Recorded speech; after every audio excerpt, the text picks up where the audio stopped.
Mkutano huu utajadiliana njia mbalimbali za kutibu magonjwa ya moyo, na mada zitakazoenda kujadiliwa pale ni matumizi ya teknolojia ya kisasa katika kutibu magonjwa ya moyo, hususa kutumia akili bunde au artificial intelligence. Kwa hiyo tunategemea hasa madaktari wa moyo, lakini madaktari wa radiology kwenye kuanzia ngazi ya diploma mpaka ngazi ya super specialization kujadili njia mbalimbali ya kutumia hii mitambo ili kwenda kuwasaidia wananchi. Mkutano huu vile vile unaenda kuchangia masuala ya tiba utalii kwa sababu kutakuwa na wawakilishi kutoka nchi zote za Afrika ambao watakuja na watakuja kujionea wenyewe jinsi gani taasisi yetu ya Jakaya Kikwete vifaa ilivyokuwa nayo na uwekezaji mkubwa ambao umefanyika.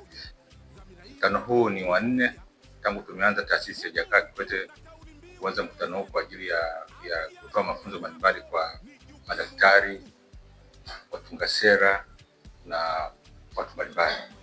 Mkutano wa kwanza ulifanyikia Dar es Salaam katika ukumbi wa Glacier, wa pili ukafanyika Zanzibar Golden Tulip, na wa tatu ukafanyika pia Zanzibar ukumbi wa Sea Cliff.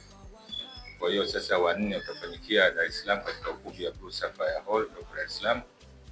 Tunawakaribisha sana kwa ajili ya kuweza kushiriki mkutano huu kwa kimataifa. Unatarajiwa kukutanisha wataalamu mbalimbali kutoka ndani na nje ya Tanzania, ambapo mada kubwa ambayo itajadiliwa katika mkutano wetu huu ni namna gani ambapo tunaweza tukafanya utambuzi wa magonjwa ya moyo katika hatua za awali, lakini hata kwa wale ambao tayari wana magonjwa ya moyo ni namna gani ambavyo vipimo mbalimbali ambavyo tunavyo hapa nchini na ambavyo viko kwingine duniani vinaweza vikasaidia kwenye matibabu makubwa ya moyo.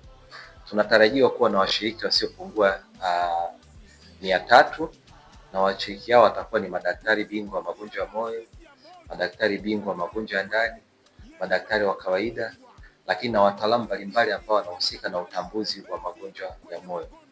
Siku hiyo pia tutakuwa na uzinduzi wa chama cha umoja wa upimaji moyo inaitwa Tanzania Echocardiography Society, ambayo hii ina malengo makuu 4. Ya kwanza kabisa kuweza kuwajumuisha na kuweza kusajili wataalamu wote ambao wanafanya vipimo hivi vya moyo hapa nchini. Kingine itatoa nafasi ya kutoa mafunzo endelevu ya kuongeza utaaluma zao, lakini pia tutakuwa na nafasi ya kuweza kuongeza wigo wa tafiti ya moyo wako.